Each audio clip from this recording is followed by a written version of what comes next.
आज के इस वीडियो में हम लोग बात करने जा रहे हैं कि इंपॉर्टेंट फंक्शन जो कि एमएस एक्सेल में हम लोग के पास है और हम लोग उसको बहुत सारे चीज़ों में उसको यूज कर सकते हैं और बहुत ज़्यादा यूज भी होता है उस फंक्शन का। और उस फंक्शन का नाम है इंडेक्स फंक्शन।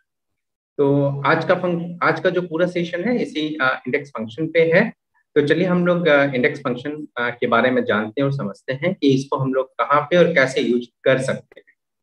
लेकिन इससे पहले कि हम लोग ये सेशन स्टार्ट करें, आप लोगों से मेरा एक अनुरोध है कि अगर आप लोग को ये वीडियो अच्छा लगता है और आपको लगता है कि इस वीडियो से आपको कुछ फायदा हो रहा है, आप कुछ नया कुछ सीख पा रहे हैं, तो आप लोग मेरे इस यूट्यूब चैनल को जरूर सब्सक्राइब कीजिए, वीडियो को जरूर लाइक कीजिए और अपना जो भी कमेंट है आपको इसमें से क्या अच्छा लगा या इसमें अगर आपको कुछ और भी चाहिए, इसके बाद कुछ और भी अगर आपको सीखने का मन है और अगर आपके पास कोई ऐसा टॉपिक है तो उस टॉपिक का भी नाम लिख दीजिए जो कि आप चाहते हैं जिसके लिए कि आप वीडियो आपके पास बन के आ जाए, तो वो भी आप लिख दीजिए। तो उसके लिए भी हम आपको नया वीडियो बनाकर और आपको हम वो दे दें और आप उससे सीख सकते हैं। अगर आप लोग इस वीडियो को और मेरे वीडियो को बहुत दिनों से देख रहे हैं, फॉलो कर रहे हैं और किसी कारणवश अभी तक सब्सक्राइब नहीं किए हैं, तो कृपया आज जरूर सब्सक्राइब कर लीजिए इस चैनल को, ताकि और भी आगे आने वाले जितने भी वीडियोज हैं उसके बारे में आपको जानकारी मिलते रहे और आप उसको भी देखें और उसका भी फायदा उठाएं। तो चलिए इसी के साथ हम लोग आज का अपना एक सेशन स्टार्ट करते हैं और हम लोग देखते हैं इंडेक्स फंक्शन। ये मेरा वही पुराना वाला डेटा है जो कि हम लोग बहुत सारे सेशन में यूज किए हैं अब तक, है ना। तो चलिए देखते हैं कि इंडेक्स फंक्शन में क्या करते हैं। तो लेट्स से हम लोग क्या करते हैं, यहाँ पे हैं और हम बोलते हैं इक्वल टू इंडेक्स। तो इंडेक्स फंक्शन में मेनली होता क्या है? इंडेक्स फंक्शन बेसिकली आपको एक वैल्यू निकाल कर देगा, ठीक है। तो वैल्यू आपको जब निकाल के दे रहा है तो इसमें आपको दो तीन चीज एक्सेल को बताना होता है इंडेक्स फंक्शन के, ठीक है। सबसे पहला जो चीज आप बताते हैं कि वैल्यू आपको कहाँ से चाहिए, पूरा का पूरा टेबल का रेफरेंस, पूरा टेबल का रेफरेंस आपको देना होता है। ये हुआ आपका सबसे पहला चीज। तो ये हम लोग जो पहला जो पैरामीटर आप देख रहे हैं एरे या रेफरेंस, ये आपका जो है आपका पूरा का पूरा टेबल का आपको रेफरेंस देना है कि भाई हमको यहाँ से लेकर यहाँ तक, हमको यहाँ से लेकर यहाँ तक के बीच में से हमको कोई एक डेटा चाहिए, ठीक है। इसको देने के बाद आपको बताना है कि आपको कौन से रो से डेटा चाहिए, ठीक है। तो रो जो है आपका स्टार्ट होगा यहाँ से, काउंट करना जो है यहीं से स्टार्ट हो जाएगा पहला वाले से। तो 1 2 3 4 5, इसमें आपका 5 रो, ठीक है। तो हम बोलते हैं जैसे कि हमको चाहिए चौथा वाला रो, ठीक है, तो हम लिखते हैं चौथा रो। उसके बाद जो आपके पास नेक्स्ट ऑप्शन है वो है कौन सा कॉलम, कि कौन सा कॉलम चाहिए आपको। तो जैसे हम बोलते हैं आपके पास है 1 2 3 4 5 कॉलम है, ठीक है। तो हम जैसे बोलते हैं कि हमको मान लेते हैं हमको तीसरा कॉलम चाहिए, ठीक है। तो हम बोल रहे हैं कि चौथा रो और तीसरा कॉलम। तो देखिए तीसरा कॉलम हम डाल दिए और हम ब्रैकेट बंद कर रहे हैं और प्रेस कर रहे हैं इंटर, ठीक है। तो देखिए तो आपका जो है ये चौथा रो 1 2 3 4 चौथा रो और उसके बाद 1 2 3 तीसरा कॉलम, तो वो डेटा जो आपको मिल गया। तो आपको इंडेक्स फंक्शन में मेनली आपको बताना होता है पूरा रेफरेंस देना होता है आपके टेबल का। दूसरा आपको बताना होता है कौन सा रो और कौन सा कॉलम, ठीक है। अभी तो ये जो आप देखे हैं ये हम लोग देखें कि हमारे पास जो ये डेटा था कि यहाँ से यहाँ तक है, मतलब यहाँ पे मतलब हम लोग इसको बोलते हैं टू डायमेंशन, कि आपके पास रो भी है और कॉलम भी है, तो आपका डेटा जो है टू डायमेंशनल, ठीक है। अभी मतलब रो और कॉलम दोनों है आपके पास। अभी मान लेते हैं कि अगर हम केवल इसमें से हम चाहते हैं केवल ये जो प्रोडक्ट लिस्ट है, ठीक है, इसमें से हमको चौथा कॉलम चाहिए या हमको इसमें से पांचवा चाहिए। हमको अगर हम 3 लिखेंगे तो पता नहीं चलेगा, तो हम पास क्योंकि 2 और 3 दोनों में मेरे पास टीवी है, तो हम बोलते हैं कि हमको पांचवा वाला चाहिए और हम बोलते हैं कि हमको इसमें से चाहिए, ठीक है।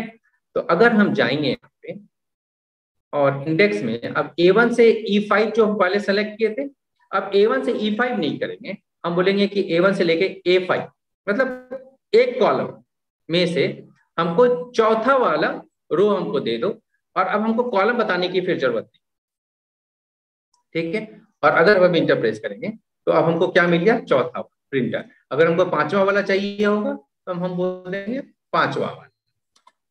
तो आपका जो है इस तरह से कोई भी एक आप सिंगल डायमेंशनल में भी, मतलब केवल एक कॉलम में भी कोई डेटा अगर आपको सर्च करना है वो भी कर सकते हैं। पूरा का पूरा सीट है, और अगर उसमें से भी आपको डेटा आपको पूरा चाहिए, तो कोई एक कॉलम का डेटा चाहिए तो उसमें रो और कॉलम बताकर भी आप डेटा आप ले सकते हैं।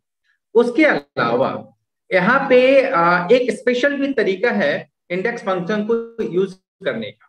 ठीक है, अगर आपका मन ये है कि हमको यहां से लेके यहां तक पूरा डेटा चाहिए, पूरा रो का डेटा चाहिए, ठीक है, यहां से लेकर यहाँ पूरा चौथा का पूरा, हमको पूरा चौथा रो चाहिए। ठीक है, तो आप अगर मान लेते हैं, देखिए आप अगर आप यहां से, इसको हम अभी हटाते हैं और हम बोलते हैं कि भैया हमको यहाँ से लेकर यहाँ तक चाहिए, ठीक है, और हम बोलेंगे कि हमको पांचवा रो चाहिए, कॉलम अभी हम नहीं दिए हो, देखिए क्या होता है, इंटरप्रेस करते हैं तो ये आपके पास आ गया एरर में। इसका मतलब ये है कि अगर आप जब भी पूरा का पूरा टेबल देंगे तो आपको रो और कॉलम दोनों बताना है। लेकिन अब हमारा काम क्या है, हम चाहते ये हैं कि हमको जो है पांचवा रो पूरा का पूरा चाहिए। अब हम पूरा, अगर हम कॉलम स्पेसिफाई कर देंगे कि भाई चौथा कॉलम या पांचवा कॉलम, जैसे हम बोल देंगे कि पांचवा रो और पांचवा कॉलम, ठीक है, और अगर हम इंटर प्रेस कर दें तो हमको तो ये पांचवा कॉलम मिल गया जो कि 82,000, जो भी 8,28,900 है।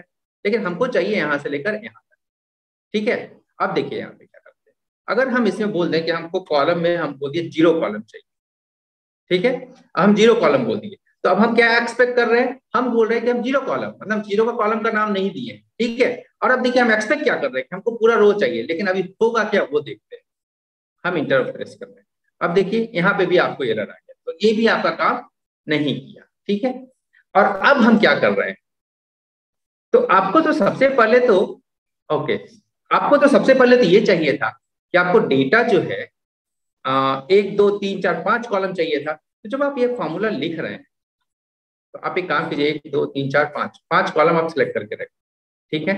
और हम बोल रहे हैं, सॉरी, 5 कॉलम आप सिलेक्ट कर लीजिए और आप सीधे यहाँ पे जाइए, ठीक है। और अब हम बोल रहे हैं A1 से E5 तक में पांचवा रो से और 0 कॉलम वाला डेटा चाहिए, दीजिए। और अब देखिए क्या होता है, आ गया एरर मैसेज। क्यों? क्योंकि अभी हम इंटर प्रेस किए हैं। और अब आप एक काम कीजिए, अब आप क्या कीजिएगा, अभी जब हम यहाँ पे लिख दे रहे हैं, आपको क्या करना है, आपको प्रेस करना है control CTRL plus shift plus inter, ये 3 की एक साथ और इसी सीक्वेंस में प्रिंट आपको प्रेस करना है। पहले आप कंट्रोल प्रेस किया, शिफ्ट किया और इंटर, तीनों एक साथ हो गया पहले, लेकिन उसका सीक्वेंस है कंट्रोल शिफ्ट इंटर, ठीक है। और अब हम लोग ये करके देखते हैं, ठीक है।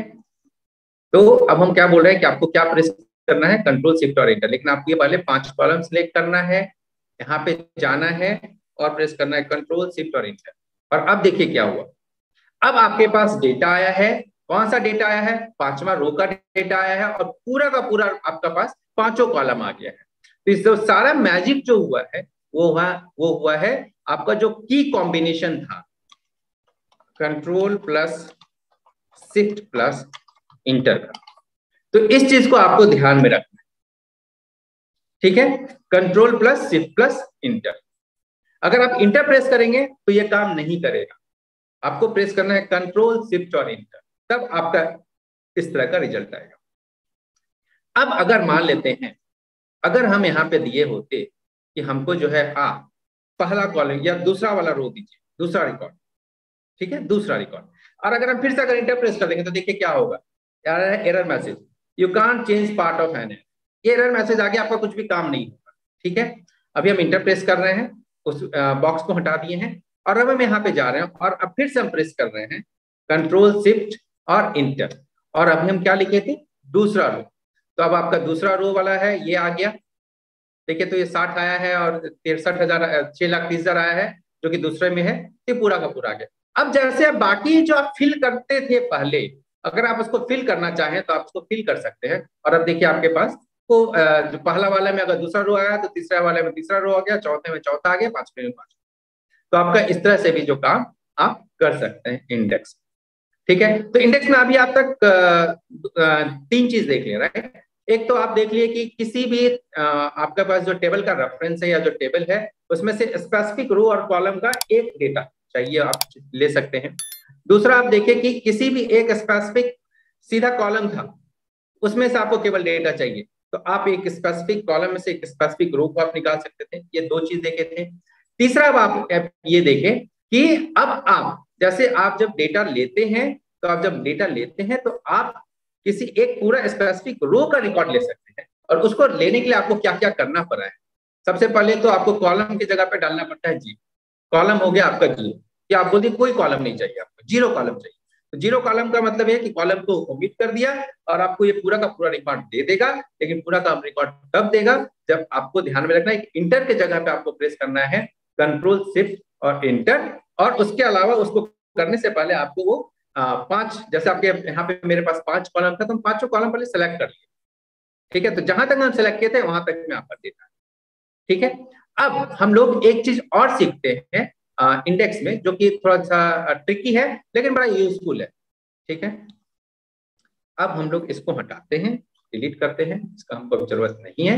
और हम क्या कर रहे हैं, इस डेटा को हम यहाँ पे कॉपी करते हैं, कंट्रोल सी, और यहाँ पे हम लाके इसको कंट्रोल बी करते हैं। लेकिन कंट्रोल बी करेंगे तो फॉर्मूला वगैरह आ जाएगा, तो हम कंट्रोल बी नहीं, हम पेस्ट स्पेशल करते हैं और हम बोलते हैं वैल्यू को पेस्ट कर दो। और उसके बाद हम एक बार और इसको हम कॉपी करते हैं, और अब तो मेरे पास वैल्यू ही है, तो अब डरने की कोई बात नहीं है। और इसको हम यहाँ पे पेस्ट करते हैं। ठीक है, अब एक काम करते हैं, तीनों को अलग अलग रंग में रख देते हैं ताकि आप लोग जो है ना डेटा तीनों को अलग आराम से डिस्टिंग्विश कर पाएंगे। ये मेरा येलो हो गया और इसको हम जरा बॉर्डर दे देते हैं। और ये इसको हम किसी और कलर में करते हैं, कोई लाइट कलर में, जिससे कि आपको दिखे भी डेटा। ठीक है, और इसको भी हम बॉर्डर दे देते हैं तो ये आपका डेटा समझ में आएगा। और यहाँ पे भी हम बॉर्डर दे देते हैं और एक दूसरा कलर ले लेते हैं हल्का सा, ये वाला कलर। ठीक है, तो तीन अलग अलग आपको टेबल समझ में आ रहा है, राइट। अब हम एक चीज करने जा रहे हैं, अभी जो इंडेक्स फंक्शन देखे हैं उसको हम लोग एक और तरीके से इंडेक्स फंक्शन यूज करने जा रहे हैं। अब क्या तरीका है देखिए, तो मान लेते हैं हम लिखते हैं इक्वल टू इंडेक्स। ठीक है, अब इंडेक्स के अंदर में एक और ब्रैकेट हम स्टार्ट करते हैं। ठीक है, हम इंडेक्स के अंदर में एक और ब्रैकेट स्टार्ट करते हैं, और अब हम लिखते हैं कि पहला वाला डेटा मेरा जो है, मान लेते हैं कि हम यहां से ये चार कॉलम, मतलब ये चार चार चार रो और ये पांच कॉलम जो तो मेरा वो सिलेक्ट कर लिया। उसके बाद हम कॉलम, अब बोल रहे हैं कि मेरा दूसरा सेट ये है। अब देखिए हम क्या कर रहे हैं, इंडेक्स के अंदर में एक और कॉलम, एक और ब्रैकेट दे दिए हैं, उसमें अब हम एक से ज्यादा टेबल हम बता रहे हैं। इससे पहले हम एक टेबल में डेटा, एक टेबल में से डेटा ला रहे थे, और अब हम एक से ज्यादा टेबल हम ले रहे हैं। तो पहला टेबल जो है मेरा A2 से लेके E5 तक है, यहाँ तक है। A2 यहाँ है और E5 यहाँ है। ठीक है, दूसरा जो है G2 से K5 है, G2 यहाँ है और K5 है। ठीक है, और तीसरा फिर कॉमा दे रहे हैं, और तीसरा जो है हम बोल रहे हैं यहाँ से। ठीक है, तो तीन आपका सेट हो गया। तो ये मेरा हो गया कि एक ब्रैकेट के अंदर में हम बता दिए कि मेरे पास तीन सेट डेटा है। ठीक है, अब हम किए कॉमा। ठीक है, अब हमको बताना है कि कौन सा रो का डेटा चाहिए, आप कौन सा रो का डेटा चाहिए।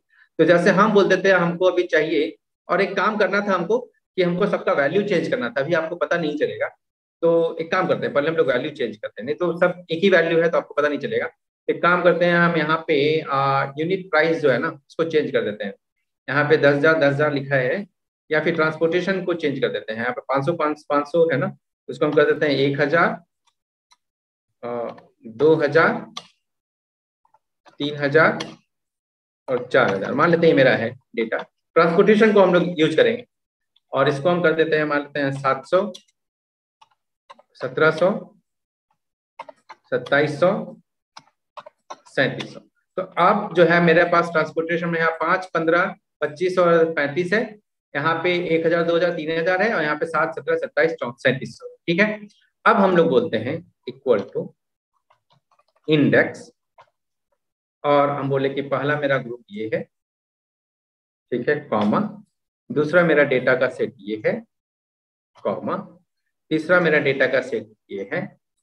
उसके बाद तीन ही डेटा सेट है, ब्रैकेट बंद कर दिए। अब जो आपका पहला रो जो होगा किसी भी सेट में, क्योंकि समय चार चार रिकॉर्ड है, तो पहला वाला ये वाला होगा, दूसरा ये होगा, तीसरा ये होगा, चौथा ये होगा। मतलब आपके पास चार ही रो है, पांच नहीं है, क्योंकि हम ऊपर वाला को लिए नहीं है। जब हम टेबल का सेट डिफाइन किए हैं उसमें हम ऊपर वाला को नहीं लिए, हम जो है दूसरा वाला रो से लिए। ठीक है, अब हम बोलते हैं कि हमको कौन सा कॉलम चाहिए, सॉरी कौन सा रो चाहिए, तो हम बोल देते हैं जैसे हमको तीसरा रो चाहिए। ठीक है, प्रिंटर वाला। ठीक है, तीसरा रो। अब कॉलम कौन सा चाहिए, तो 1 2 तीसरा कॉलम चाहिए। ठीक है, तो तीसरा कॉलम चाहिए। ठीक है, अब एक चीज यहाँ पे तीसरा देखिए, चौथा पैरामीटर है एरिया नंबर। तो अब क्या है कि जो पहला वाला जो ग्रुप है, जो हम पहले सबसे पहले लिखे हैं, उसका एरिया नंबर हो जाता है 1। ठीक है, और जो दूसरा वाला है G2 से K5, ये वाला ग्रुप, इसका अपने आप नंबर हो गया एरिया नंबर 2। तो जिस सीक्वेंस में हम लिखे हैं, A2 से E5 पहला लिखे हैं तो पहला इसका एरिया हो गया, G2 से K5 लिखे हैं दूसरे नंबर पर लिखे तो उसका एरिया जो है दूसरा हो गया, और तीसरा जो है A10 से लेकर और E13 तक लिखे हैं तो वो हो गया एरिया नंबर 3। तो अभी मान लेते हैं हमको ये एरिया नंबर 2 से चाहिए। ठीक है, ट्रांसपोर्टेशन, तो हम बोलते हैं एरिया नंबर 2 और इंटरप्रेस। ठीक है, इंटर। अब देखिए यहाँ पे डेटा है March 8। क्यों? क्योंकि इससे पहले जो हम लोग कुछ डेटा वगैरह यूज किए होंगे तो उसमें फॉर्मेटिंग वगैरह कुछ किए होंगे इसी सीट पे शायद। तो हम लोग एक काम करते हैं, फॉर्मेट सेल पे जाते हैं और हम बोलेंगे कि भैया इसको जेंडर बना दो, ओके कर दो, और अब आपके पास सही वैल्यू आ गया। देखिए तो आपके पास जो वैल्यू था, हम क्या बोले थे, तीसरा रो तीसरा कॉलम, और कौन सा एरिया से, दूसरे रो से, तो दूसरा वाला में क्या है 3000। ठीक है, तो ये आपका आ गया। इसी तरह से हम बोलते हैं कि हमको यही वैल्यू चाहिए, लेकिन हमको चाहिए कौन सा रो से, कौन सा सेट से, तीसरा वाले सेट से। तो तीसरा सेट ये है, तो हमको क्या मिलेगा 2700। तो करके देखते हैं। ठीक है, तो आ गया 2700। अगर हम इसको पहला वाला कर देंगे तो क्या आएगा 2500। तो पहला एरिया हो गया, लास्ट वाला जो पैरामीटर है एरिया है, तो एरिया कर दिया, अब आ गया 2500। ठीक है, अब यहाँ पे जो कुछ हम लोग इससे पहले देखे थे, ठीक है, कि अगर हम रो को कॉलम को 0 कर देंगे और पूरा रिकॉर्ड अगर हमको चाहिए, ठीक है, तो हम लोग वो भी कर सकते हैं। तो उसके लिए हमको क्या करना पड़ेगा, उसके लिए हमको यहाँ से लेकर यहाँ तक सेलेक्ट करना पड़ेगा और फॉर्मूला में बोलना पड़ेगा भैया कॉलम हमको क्या कर दीजिए, आप कॉलम को 0 कर दीजिए और एरिया नंबर जो है रहने देंगे। और उसके बाद हम क्या करेंगे, control shift inter, control shift inter, control shift inter. और अब आपके पास देखिए तो कौन सा डेटा आया, कौन सा आप सेट किए थे, पहला सेट। पहला सेट में क्या लिखा हुआ है, कौन सा रो बोले थे आप, तीसरा रो। तीसरा रो में देखिए तो प्रिंटर 5000, 2500, 234 और जो भी एक क्या 17,55,000 है, तो आ गया। ठीक है, अब उसमें से अगर इसको खींचेगा तो और आएगा, और उसके बाद प्रिंटर और रेफ्रिजरेटर आएगा, उसके बाद तो डेटा ही नहीं है, तो 0 0 आ गया। ठीक है, अगर इसी में आप एरिया को जो है आप चेंज कर दीजिए। अब हम एरिया को कर देते हैं एरिया नंबर 2 और कर देते हैं कंट्रोल शिफ्ट इंटर। देखिए आपका डेटा चेंज हुआ। देखिए तो यहाँ पे 300 3000 आया, यही मेरा एक जो है, बाकी सब तो सेम ही डेटा है। तो ट्रांसपोर्टेशन वाला देख के आपको पता चल जाएगा। नीचे वाला में अभी फॉर्मूला हम लोग नहीं खींचे हैं, तो 350 का 350 है। अब अगर हम इसको खींच देंगे, इसको हम फिल कर देंगे, तो ये मेरा ये 4000 आ जाएगा। ठीक है, तो ये जो है आपका अलग तरह से आप इंडेक्स यूज करने का एक तरीका है, कंट्रोल शिफ्ट और इंटर का। अब हम यहाँ पे फिर से लिख दे रहे हैं कि अगर आपको नहीं समझ में आ रहा है या ध्यान से सुनाई नहीं दे रहा है या कुछ भी हो रहा है, कंट्रोल शिफ्ट प्लस इंटर। तो इंटर के जगह पे अगर आप कंट्रोल शिफ्ट और इंटर प्रेस कीजिएगा तो आपका काम जो है कुछ अलग तरह से होगा। तो ये तो था आपका इंडेक्स फंक्शन। आशा करते हैं आप लोगों को ये समझ में आया होगा, और अगर नहीं भी समझ में आया है तो आप कमेंट बॉक्स में डालने से मत चाहिए। आपको जो नहीं समझ में आया वो आप क्वेश्चन जो है कमेंट बॉक्स में लिख कर बता दीजिए। उसका आंसर हम आपको जब भी देखेंगे आपका कमेंट, हम आपको आंसर बता देंगे। और एक और रिक्वेस्ट, अगर आप लोग अभी तक इस चैनल को सब्सक्राइब नहीं किए हैं तो कृपया करके इस चैनल को जरूर सब्सक्राइब कीजिए, वीडियो को जरूर लाइक कीजिए, और आपको अच्छा लगे वो भी कमेंट कीजिए, और अच्छा ना लगे और आपको कुछ और भी चाहिए वो भी आप हमको कमेंट करके बताइए, ताकि हमको पता चल सकता है कि आपको और क्या क्या सीखने की जरूरत है। तो आज के वीडियो के लिए हम लोग इतना ही रखते हैं। हम लोग अपने अगले वीडियो में फिर से एक नए टॉपिक के साथ मिलेंगे। इस वीडियो को देखने के लिए आप लोगों का बहुत बहुत धन्यवाद। शुभ रात्रि। फिर से हम लोग मिलेंगे अपने अगले वीडियो में।